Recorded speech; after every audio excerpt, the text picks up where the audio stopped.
Assalamualaikum warahmatullahi wabarakatuh. Waalaikumsalam warahmatullahi wabarakatuh.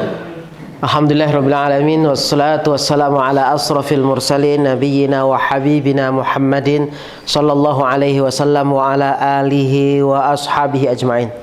Sahabat sekalian yang semoga selalu Allah muliakan, bersyukur sore hari ini kita bisa duduk bermajlis bersama, nambah ilmu, nambah pengetahuan, dan upaya supaya kita bertambah keimanannya. Tentunya yang terpenting adalah kita pingin apa yang kita dapat pengetahuan tentang agama itu membuahkan amal baik, ya, sehingga disebut pohon yang manfaat ketika berbuah, sama ketika ilmu disebut manfaat ketika kita bisa mengamalkan. Ya, ada satu kaidah, ini bukan hadis ataupun bukan ayat, tapi motivasi terkadang bagi para penuntut ilmu. Al-ilmu bila amalin kasyajari bila thamarin. Ilmu itu tanpa diamalkan persis seperti pohon tanpa ada buahnya. Semoga apa yang kita dapatkan di sore hari ini bisa membuahkan amal soleh dalam keseharian kita, insyaallah. Amin rabbal alamin. Salawat beriring salam teruntuk junjungan kita Rasulullah Muhammad sallallahu alaihi wasallam. Allahumma shalli ala Muhammadin wa ala ali Muhammad. Sore hari ini teman sekalian, kita berbicara tentang satu topik tentunya untuk yang berkeluarga dan yang akan atau sedang mempersiapkan untuk berkeluarga. Begini ya, saya awali dengan salah satu analogi yang sederhana. Kalau kita datang ke toko buah, di situ ada beraneka ragam pajangan buah-buahan. Saya ingin contohkan mungkin jeruk lah. Jeruk itu beraneka ragam rasa. Ada yang mungkin manis, ada yang manisnya agak asam-asam dikit, ada yang hambar, ada yang kecut sekali dan sebagainya.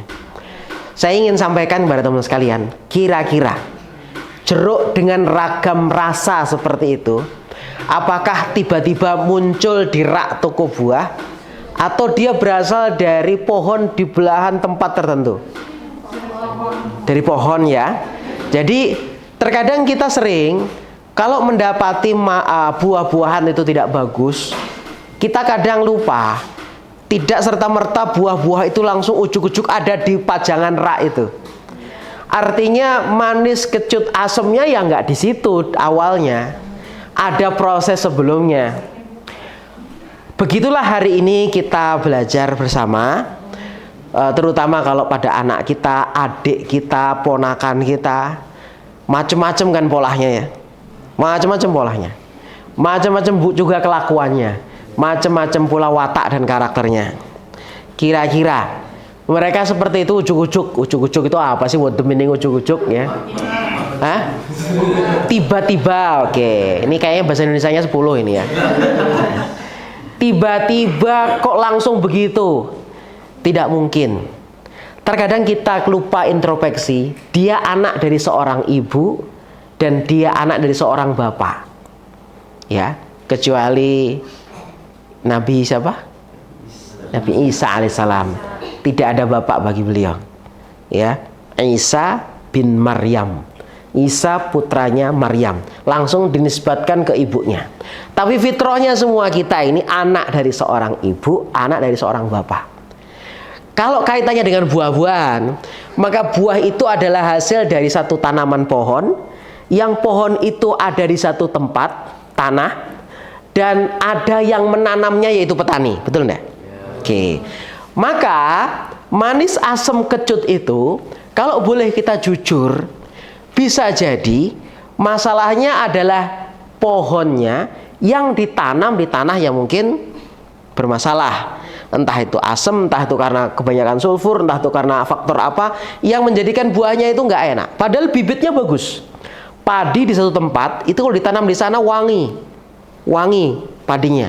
Bibit yang sama ditanam di tanah yang berbeda, hasilnya beda. Tidak wangi di tempat asalnya, padahal bibitnya sama. Nah, ditambah lagi pohon atau tanaman-tanaman itu ditanam oleh seorang petani yang gak ada ilmu, nggak bisa nyuburkan tanah, nggak ngerti dia gimana caranya.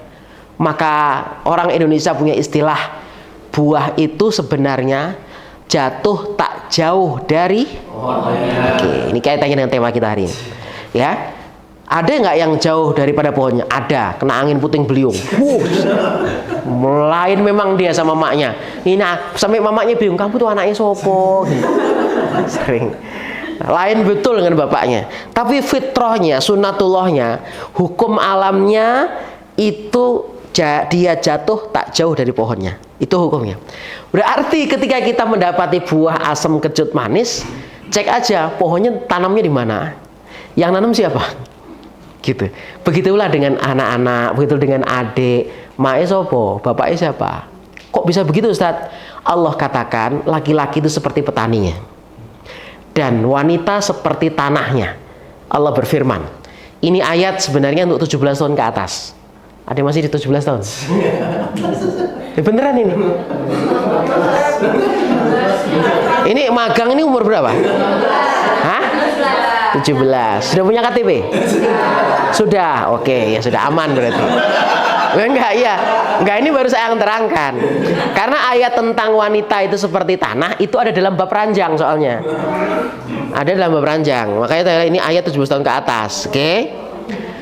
Ayatnya deretannya setelah ayat puasa, setelah kutiba alaikumusiyam, terus sahur Ramadan, terus ayam makduda, terus itu ya. Nanti bagian belakang uhillalakum lailatas siyamir rafasu ila nisaikum. Dihalalkan pada malam puasa kalian berhubungan dengan pasangan kalian. Ya Allah itu enggak melarang sehari 24 jam. Yang penting kalau siang hari enggak boleh, kalau malam hari boleh. Nah, di balik kalimat berikutnya Allah katakan nisaukum harsul lakum. Wanita kalian itu seperti sawah ladang bagi kalian. Lihat, Allah mengumpamakan perempuan itu seperti sawah ladang, tempat bertanam. Cocok tanam. Zaman cocok tanam. Cocok tanam beneran ini petani. Ketawa itu. Ya, harsul lakum.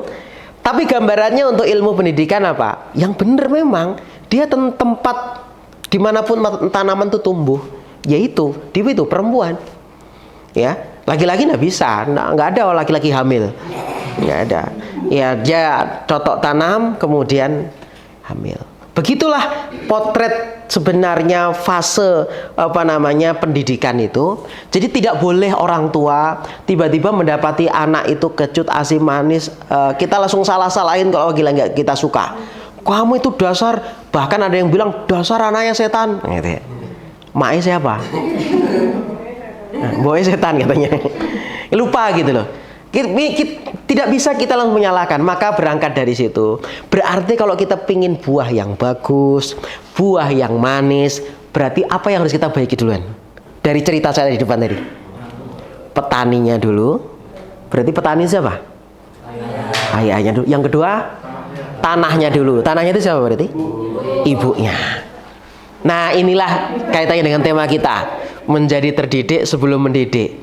Kenapa kita harus terdidik dulu? Karena bagaimana kita akan mendidik kalau kita belum terdidik. Nah, kalimat terdidik sebenarnya panjang. Saya hanya menyampaikan yang simple-simple dulu teman sekalian.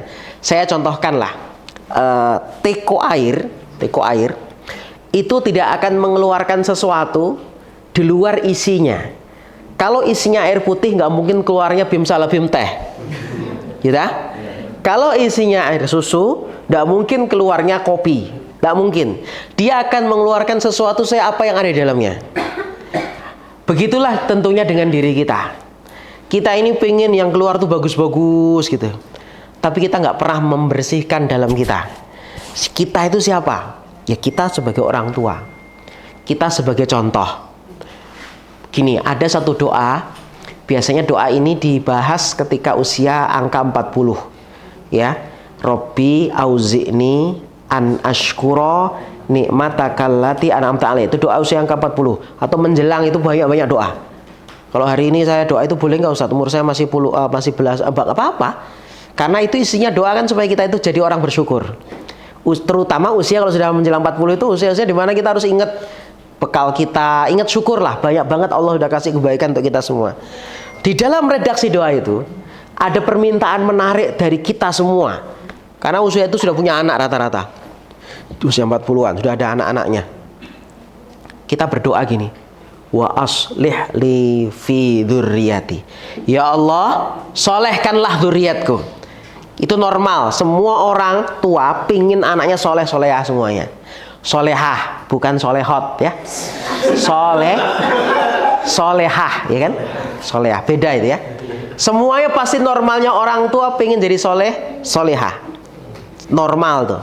Nggak ada orang tua yang pinginnya anaknya jadi bajingan atau yang lain. Nggak ada. Normalnya orang tua tuh senengnya anaknya itu baik semuanya. Itu keinginan. Nah, dari sini kita suruh melatih diri. Wa aslih li fi dzurriyyati. Keinginan kita normal, ya Allah, solehkanlah dzurriat saya. Perbaikilah anak keturunan saya. Lihat apa redaksi berikutnya. Inni tubtu ilaika.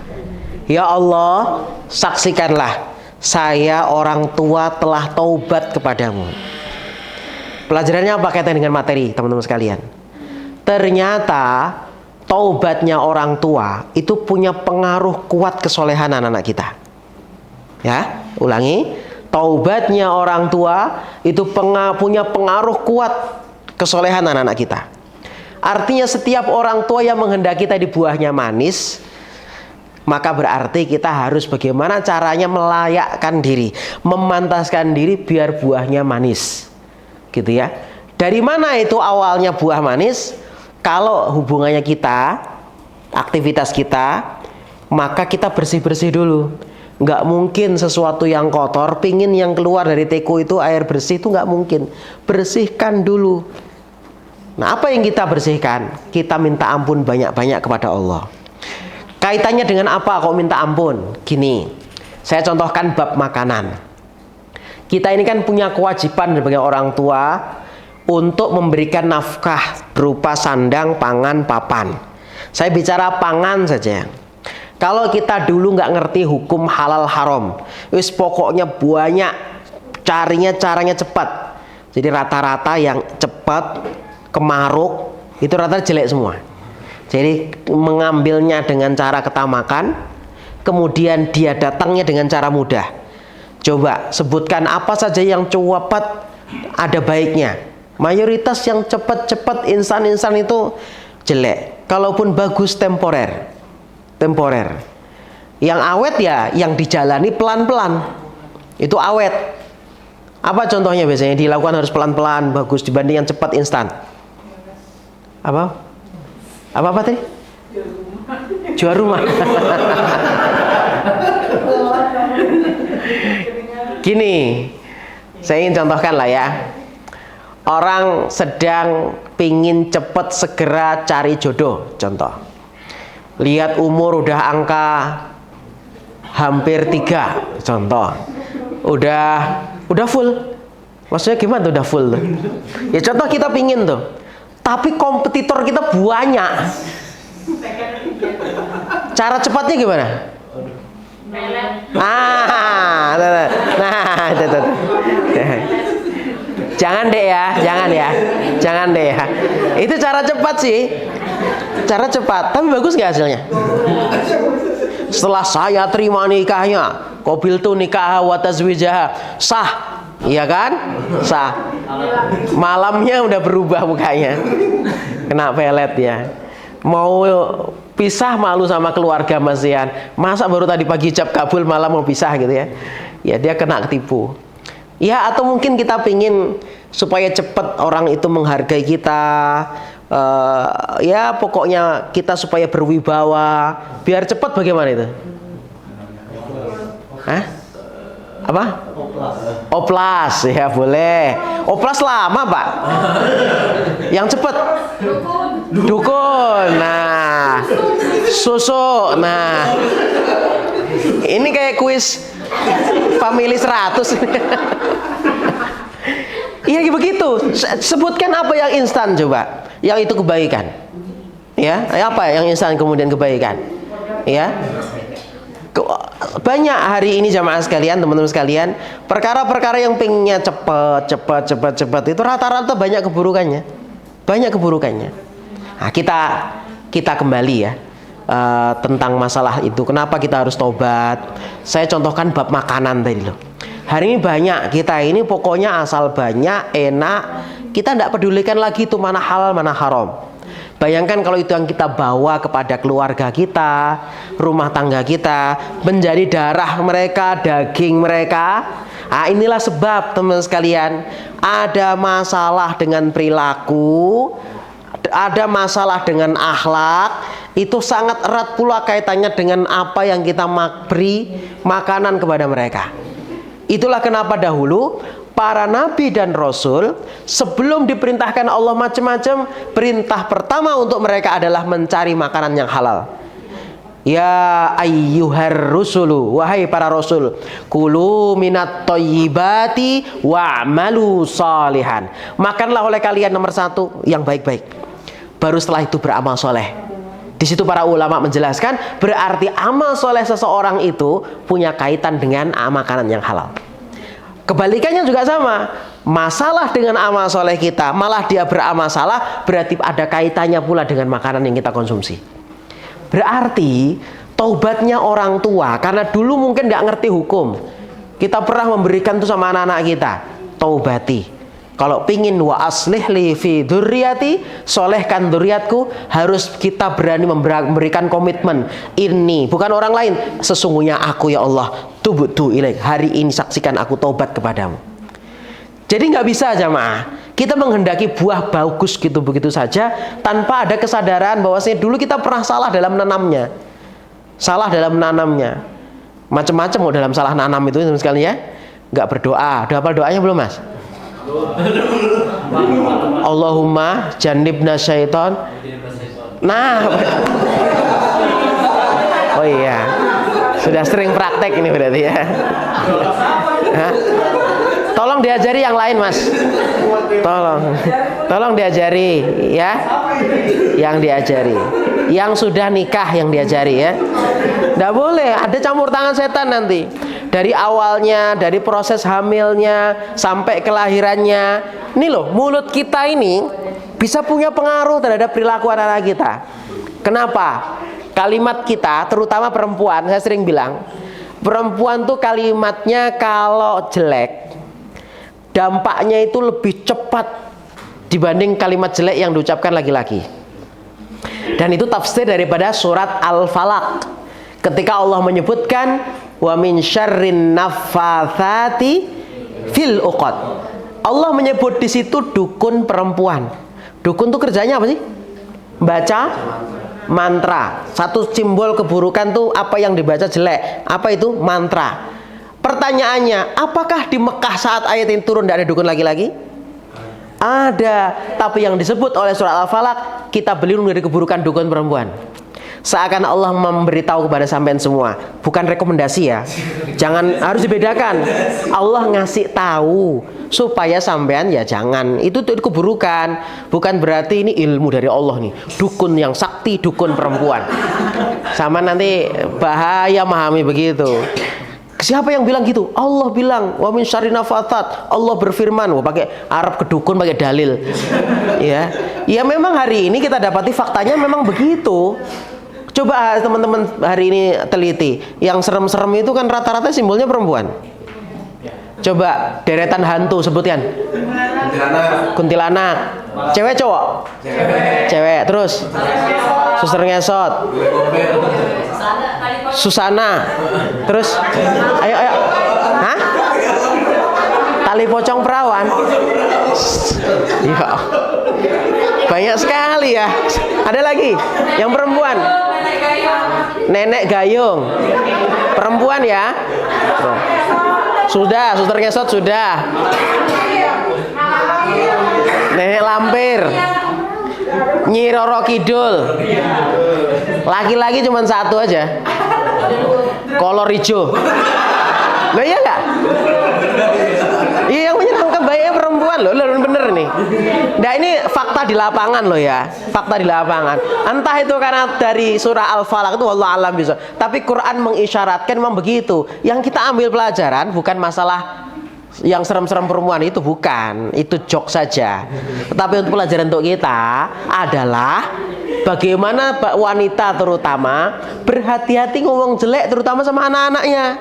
Karena dahsyat. Karena kita nggak ngerti teman sekalian, waktu yang paling mustajab. Kita nggak ngerti ada malaikat yang ikut mengaminkan ucapan kita. Lihat tuh dalam bab menahan marah, banyak kisah yang sangat viral di telinga kita. Dulu bagaimana Syekh Sudais rahimahullah, seorang ibu dimana dikisahkan dahulu marah karena makanan yang siap dihidangkan menunggu tamu beberapa saat lagi ditaburi dengan pasir oleh anaknya. Ukhruj idhab ja'alakallahu imamal haramain. Ya, kalimat marahnya tetap, cuman diplesetkan kepada kebaikan. Pulang, keluar sana, keluar, pergi yo. Jangan pulang ke rumah. Jadi imam Masjidil Haram sana. Dan benar, nangis di rumah, di teras seorang guru. Ternyata itu guru ngajinya, diantar pulang ke rumah. Dan ternyata itulah nanti komitmen belajar ngaji. Dan Allah kabulkan ucapan ibunya. Jadi salah satu imam Masjidil Haram yang hari ini suaranya sangat kita rindukan, Syekh Abdurrahman As-Sudais. Ya, Syekh Sudais rahimahullah. Ya, jamaah sekalian Allah muliakan. Jadi ucapan ibu itu dahsyat banget gitu ya. Makanya kisah Nabi Yusuf dalam Quran, sang ayah, siapa ayahnya Nabi Yusuf? Nabi Yakub. Itu tidak pernah sekalipun mengucapkan kalimat jelek kepada 10 saudara Nabi Yusuf yang subhanallah kelakuannya. Benar-benar luar biasa kelakuan 10 saudara ini. Tidak pernah ada kalimat kutukan. Saya contohkan, suatu ketika Nabi Yusuf bercerita mimpi kepada bapaknya. Bercerita itu setelah berkali-kali mimpi. Jadi ciri mimpi yang benar itu ada 3. Kalau sampean hari ini mimpi dengan 3 ciri ini, mimpi sampean benar. 1, berulang-ulang. Yang kedua, tidak satu orang saja yang dimimpiin. Kadang berapa orang dimimpiin sama. Kemudian yang ketiga, ingat jelas tanpa ada samar. Jadi jelas mukanya siapa, omongannya apa. Seperti mimpi adzan. Sahabat Zaid radhiyallahu anhu, sahabat Umar tuh mimpi 20 kali adzan. Diajari manggil orang sholat, Allahu Akbar, Allahu Akbar. Kalau mimpinya itu samar, maka kadang adzan satu dengan adzan yang lain beda-beda.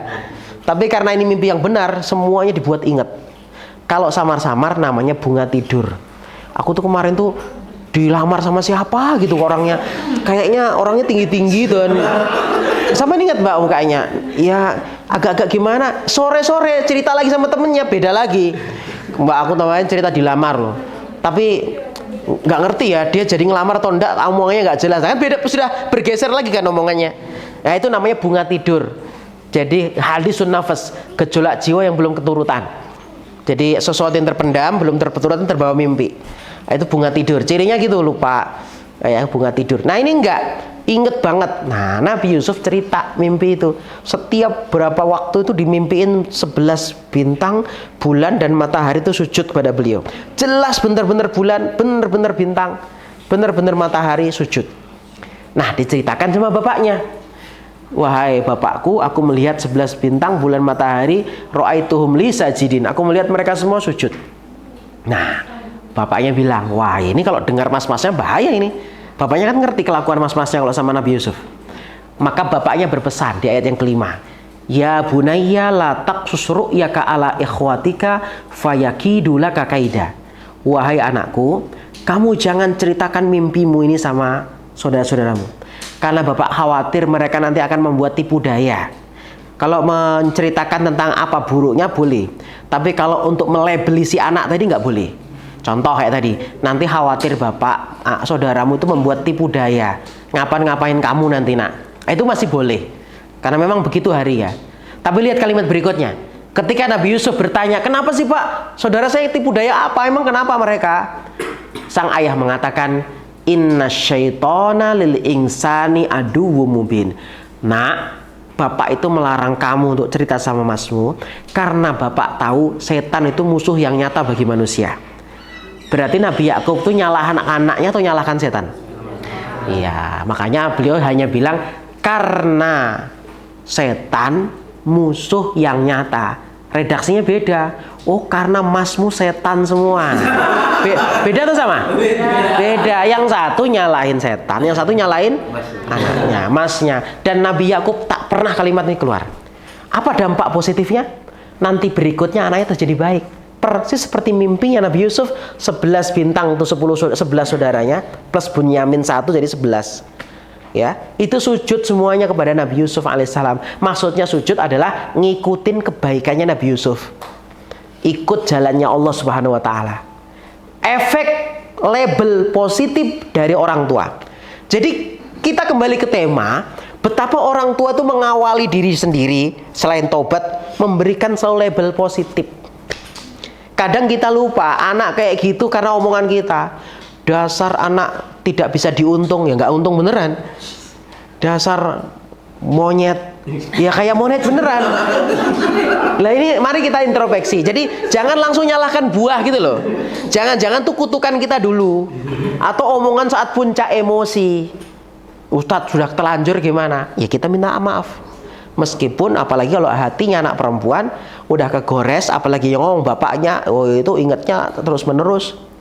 Ya, dampaknya emosional. Ya, emosional. Ya, titiknya di punggung sini 2 nih. Itu emosi sarafnya. Ini bisa dipijat, bisa terapi. Tapi paling bagus diusap-usap sama suaminya, itu paling bagus. Ya, dipeluk, diusap-usap sininya. Ah, itu saraf emosi. Ya, saraf emosi. Mas ya, dipraktekkan. Meskipun meronta, enggak apa-apa, nanti langsung kalem begini. Ya.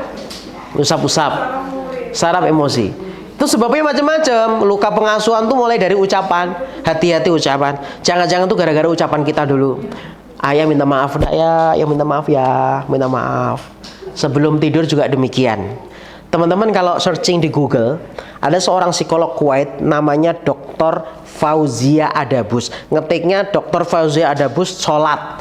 Sholat tuh maksudnya gini, ada anak umur 20 tahun sampai umur 20 tahun nggak mau sholat. Sampai orang yang tuanya bertobat, habis itu minta maaf sama anaknya. Jangan-jangan tuh gara-gara orang tua. Enggak kok, kami nyuruh orang sholat kok. Enggak, mungkin dia ngambek karena apa, yang sakit hati bisa jadi. Dan ternyata ibu ini cuman mengamalkan satu amalan. Sebelum mata terpejam, maka beliau mendoakan anak tersebut. Ya Allah, aku ridho. Di situ ada contoh redaksi doanya. Kalau cari di Google, Dr. Fauzia Adabus sholat. Itu ibunya kaget, anaknya itu nggak diceramain, tiba-tiba mau sholat sekarang. Coba, itu tobatnya orang tua, menyadari kalau pernah punya salah. Itu kata kunci pertama anak jadi baik. Ya, jadi kesadaran ini bukan salah anak dia, bukan salah dia, bukan salah buah yang dipajang di toko buah, enggak. Bisa jadi salah petaninya atau salah tanahnya. Satunya tanahnya nggak gembur, tanahnya banyak penyakit, petaninya juga masalah. Nah, sekarang setelah kita sadar gitu, udah ngerti nih, saya harus tobat, saya harus ngecontoh, saya harus ngomong yang baik-baik, jangan melabeli anak itu label apa namanya negatif.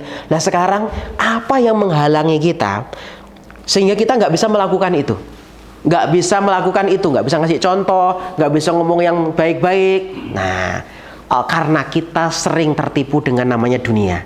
Jadi dunia itu kalau sedang nipu kita tuh nggak ngelakukan kewajiban kita. Sampai makan pun sama bisa lupa. Gara-gara kita ketipu sama dunia. Dunia itu nipunya dengan 5 cara. 1, laibun, membuat kita sibuk bermain.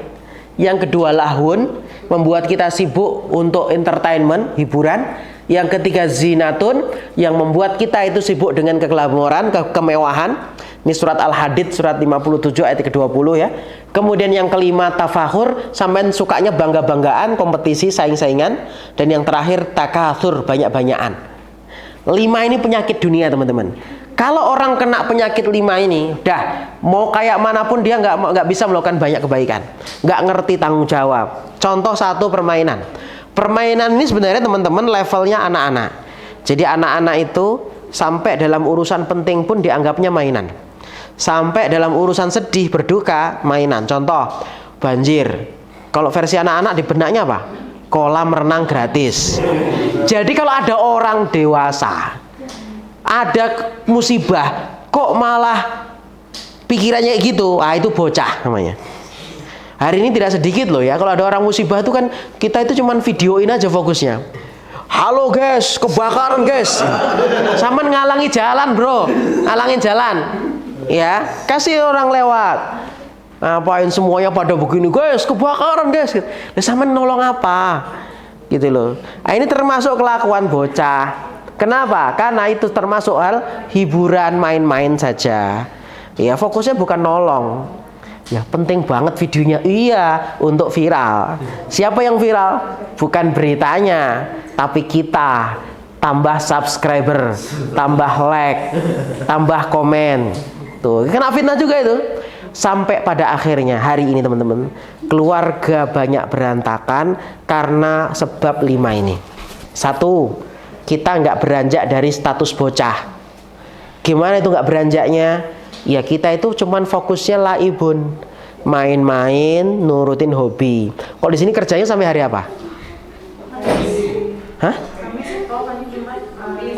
Kok Jumat libur? Oh, liburnya Jumat aja? Setengah hari, siap. Oke. Gini, ada yang tempat umum contohnya yang bukan mungkin properti ya, mungkin kerja sampai jam Jumat. Biasanya orang liburnya umumnya Sabtu Ahad ya kan? Ah itu sudah sampai Jumat kita kerja, Sabtu Ahad kita hobi. Bukan dilarang hobi ya, hobi itu diperbolehkan loh. Asal ada batasannya. Kita juga akhirnya lupa keluarga. Coba bayangkan, permainan, HP kita game, laptop kita game, komputer kantor game. Kalau kita masih seperti itu, kita belum beranjak dari bocah. Maka kalau itu terus terjadi, saya sarankan kepada mbak-mbak, saya tidak rekomendasikan laki-laki begitu. Nanti sampean dicuekin. Hah? Betul ya? Nah, ya boleh bermain game, boleh, gak dilarang teman-teman. Tapi kalau sudah laibun, nggak ada remnya, bahaya. Sampean ketipu, waktu nggak habis. Kenapa kok ketipu? Sampai makan aja dia ketipu, nggak makan. Sebentar, level kurang 2 level lagi. Sama kayak orang main judi itu loh. Sampai dia habis baru berhenti. Kenapa? Pingin lagi, jangan-jangan ini menang nih. Ntar sekali lagi, jangan-jangan nanti menang nih. Jangan-jangan sampai kapan itu? Nggak selesai. Makanya kadang orang untung tiba-tiba bangkrut kemaruk ya kan? Ya ngambil 10 nomor katanya, pakai yang nomor itu loh ya. Untung ya, ngambillah 100 nomor, sekalian tekor semuanya 100. Ya, katanya rugi bandar katanya. Ya emang begitu permainan, nggak pernah selesai. Yang kedua laibun itu entertainment, hiburan. Nah ini sebenarnya fase remaja. Ya, fasenya pokoknya pengen berhibur terus. Bahasanya sekarang apa kalau berhibur itu teman-teman? Nah, sama tahu istilah healing itu? Healing itu pengumuman stres tanpa tendeng aling-aling ya. Jadi kalau sampean membuat status mau healing, itu sebenarnya kita informasikan, halo aku lagi stres gitu. Sama. Saya pernah ikut dulu rombongan yang tugas ke Lombok waktu gempa dari Balikpapan. Saya pernah ikut, saya seminggu pernah ikut untuk terapi trauma healing. Lihat kenapa disebut trauma healing? Orang kan habis stres. Rumahnya porak-poranda, ada yang meninggal ketimbun, perlu dihibur. Berarti healing itu bahasa untuk orang yang sedang nggak normal supaya jadi. Makanya sekarang saya anjurkan kalau mau jalan-jalan tulisnya jangan keren-keren lah, mau jalan-jalan gitu aja. Nggak usah mau healing. Kok tak saman stres kok diumumkan gitu. Itu biasanya banyak nyangkut konsultan palsu. Sabar ya dek, Allah itu sangat sayang kepada kamu. Konsultan palsu gitu kan, nyautin. Wih bijak sekali ya bang ini ya Allah. Dalam hatinya, udah lek, kita jalan ke Malawi aja. Lupakan semuanya. Semua dunia itu seperti siang dan malam. Kadang gelap, kadang terang. Gitu. Pret gitu kan. Ya begitu, kita kalau salah nulis status kadang-kadang ya banyak yang nyautin. Ya, terutama kalimat sabar ya dek. Ya, bijaksana gitu. Ya, teman-teman sekalian, jadi orang itu kalau sudah tertipu dengan hiburan, saya pernah ya mendapati seorang hamba Allah bekerja di sebuah rumah sakit swasta di Balikpapan. Waktu itu datang ke saya, beliau bilang punya utang lebih 300 juta. Jadi setiap bulan tuh ya bawa pulang nggak bawa pulang gaji, kepotong terus, kartu kreditnya banyak sekali. Saya ingat betul sama teman saya waktu itu di kantor dompet duafa dipotong, diguntingin kartu kreditnya. Jadi dia minta solusi malah diguntingin itunya. Tapi ini kisah nyata untuk kita jadikan ibrah ya, semoga Allah rahmati beliau ya. Itu masya Allah ya jamaah sekalian, masih jomblo, utangnya ratusan juta. Nggak tahu untuk apa. Jadi hedonisme hari ini membuat kita tuh kepingin juga apa yang dilakukan oleh orang lain, tapi kita nggak menakar kemampuan kita. Kita ketipu nantinya. Dianggap bahwa saya kalau ikut-ikutan yang lain kita bisa happy. Belum tentu kok. Ya, happy itu kadang Allah berikan dengan cara yang sangat gampang. Sangat gampang. Segampang orang happy dengan ngupil. Mesem ngapa? Enak Pak gitu. Ngupil katanya. Orang bisa ketawa itu dengan cara mudah. Makanya kita ini kalau semakin memperbanyak daftar cara kita bahagia, maka sampean itu akan mudah susah. Tapi kalau standar bahagia sampai itu nggak kebanyakan, sampean gampang bahagianya. Ya, ini perkataan dari seorang ulama besar yang mengarang kitab Al-Hikam, Ibnu Athaillah As-Sakandari rahimahullah taala. Beliau mengatakan, liyaqilla ma yafrahu fayaqilla ma yahzanu. Persedikitlah sesuatu yang membuat sampean itu senang, maka akan semakin sulit sampean itu akan jadi sedih. Saya contohkan. Laki-laki punya istri, pulang ke rumah. Kalau di benak sampean pikirannya muluk-muluk, istri hidup sehat, senyum, ada air anget, ada gorengan sore, apalagi? Kopi. Dah, semakin sampean tambah list daftarnya, maka potensi sedihnya semakin gampang. Kenapa? Karena list daftar itu potensi ada yang nggak ada. Betul? Tapi semakin sedikit 2 poin aja, ketemu dia hidup sehat, alhamdulillah. Itu ada pisang goreng, sewenangnya minta ampun. Tapi sama tambahin 1 aja, hidup sehat, ada pisang goreng sore. Nggak ada 1, saya masih bisa kecewa. Itu rumusnya. Semakin sampean tinggikan daftar keinginan sampean untuk bahagia, maka semakin sulit sampean akan senang. Sulit senangnya. Tapi semakin sedikit dipersedikit syarat untuk membuat sampean bahagia, maka sampean akan sulit untuk sedih. Senang terus. Kalaupun ada yang lebih, oh itu senangnya minta ampun. Karena memang standarnya nggak mulu-mulu. Ada hari ini bapak-bapak di masjid kajian subuh, ada sarapannya, pulang pura-pura lemes. Mah ada apa di rumah? Sudah semangkok di masjid. Ada yang kayak gitu bapak, nggak punya dosa itu ya? Iya ada, ya. Kalau di sini nggak ada orangnya. Biasanya kajian subuh itu kajiannya ada makanannya itu Sabtu subuh, Ahad subuh. Ada makanan itu biasanya. Wih, udah sampai gelegean gitu ya.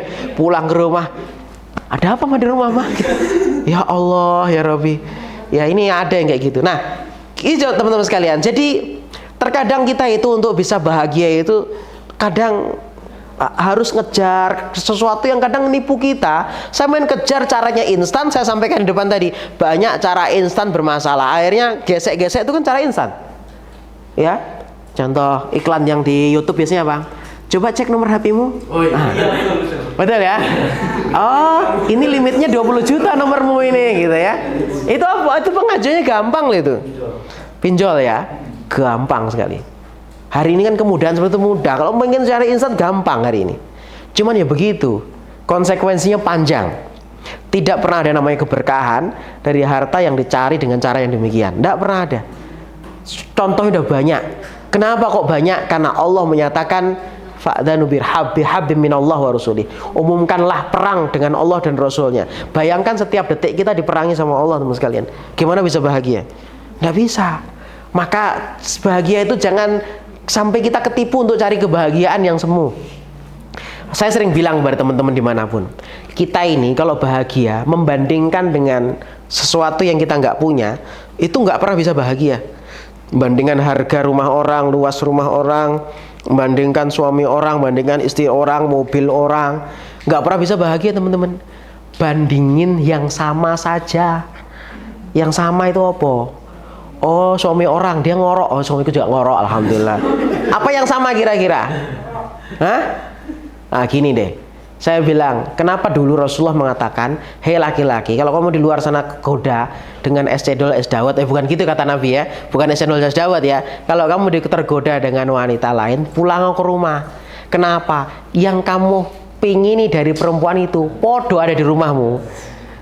Cari yang samanya toh. Kalau cari bedanya nggak pernah bisa bahagia. Hidungnya beda Pak Ustadz, bibirnya beda Pak Ustadz, tingginya beda Pak Ustadz, kulitnya warnanya. Setiap sampai itu ngincernya adalah bedanya, sampai nggak pernah bisa bahagia. Tapi incernya samanya. Seperti glegek air minum menghilangkan dahaga. Samanya air, esensi air itu apa? Menghilangkan dahaga. Mau berapapun harganya, kalau sudah masuk glegek, alhamdulillah sama. Sama di pasar Ramadan, tergoda nafsu beli cendol, dawet, cincau, apa lagi?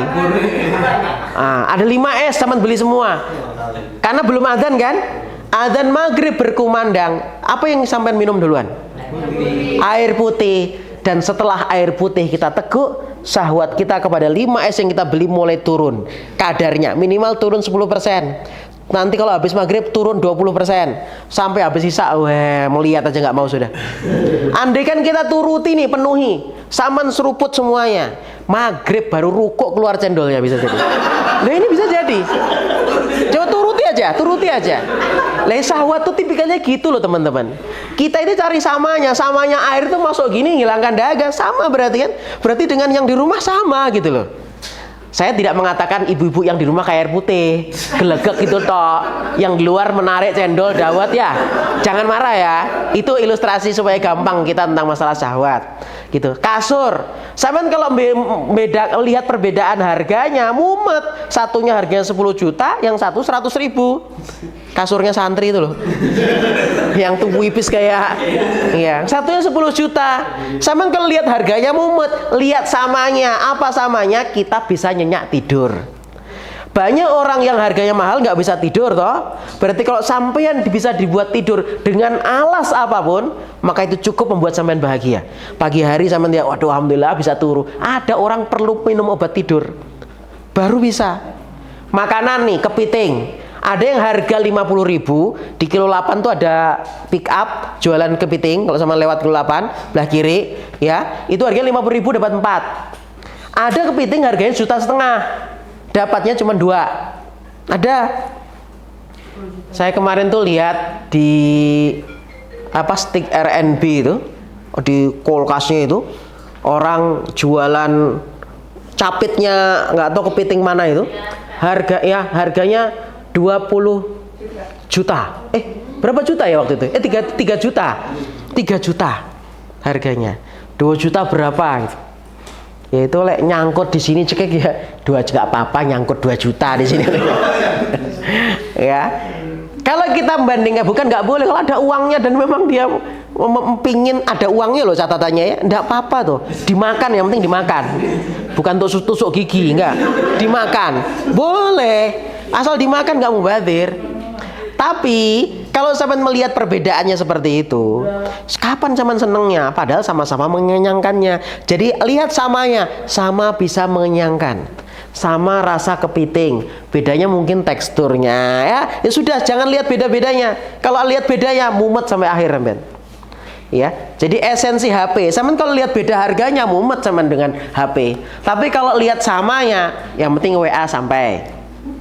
Ya kan? Samanya. Udah, jangan tambahin lagi. Yang penting bisa nonton YouTube. Yang penting lihat samanya. Kalau sampean lihat bedanya mumet. Betul apa enggak? Susah bahagianya jadinya. Gitu ya teman-teman. Jadi saya tutup dengan bab bahagia, diawali dengan bab kita harus introspeksi diri sebelum kita nyalahkan buah. Lihat dulu lah orang gimana petaninya, gimana tanahnya. Maka layakkanlah diri kita untuk menjadi petani yang baik. Bagi laki-laki, layakkanlah diri kita untuk menjadi lahan yang subur, sehingga tidak serta-merta kita mudah memvonis, apalagi memberikan label-label negatif pada keturunan kita. Jangan sampai memberikan label negatif, karena itu bisa jadi bagian doa yang dikabulkan, ya, diaminkan oleh para malaikat saat kita mengucapkan. Banyak minta maaf. Berikan ridho sebelum mata kita tertidur. Tadi saya suruh mencari Dr. Fauzia Adabus tentang sholat. Baca itu artikelnya banyak di Google, ya, supaya kita tuh kalau mau tidur pasti nyebut nama anak-anak kita yang sudah punya anak. Ya Allah, aku ridho sudah sama anakku, ini namanya sebutkan, ridho sempurna, ridho paripurna, maka turunkan ridhomu sama anak itu. Insya Allah anaknya jadi baik-baik nanti. Ya, anaknya baik-baik itu. Kemudian doa Robbi Auzi'ni. Tadi saya juga ingatkan surat 46 ayat 15. Tidak harus nunggu umur 40. Ini doa bagus supaya kita itu menghidupkan tradisi syukur. Yang kedua, supaya kita sadar kalau pingin dzurriat yang soleh, maka ini tubtu ilaika. Harus diawali saya sungguh-sungguh taubat dulu. Ya, ini mungkin secara global penyampaian di sore hari ini. Semoga memberi manfaat untuk kita semuanya. Ada yang bertanya, teman-teman?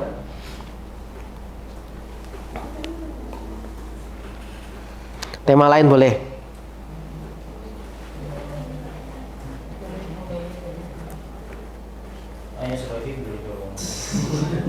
Ya. Ya, Waalaikumsalam.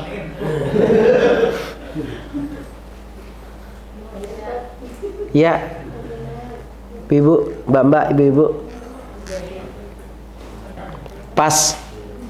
Baik, saya doakan semoga setiap urusan teman-teman dimudahkan Allah. Yang sakit diberi sehat, yang sedih diberi bahagia, yang sedang buntu permasalahan diberikan jalan keluar. Semoga Allah berikan keberkahan untuk kita semua, dikabulkan hajat-hajat kebaikannya. Sampai ketemu di kesempatan yang lainnya. Mohon maaf lahir batin. Walhamdulillahirabbil alamin. Wassallallahu nabiyana Muhammad wa ala ali Muhammad. Assalamualaikum warahmatullahi wabarakatuh. Waalaikumsalam.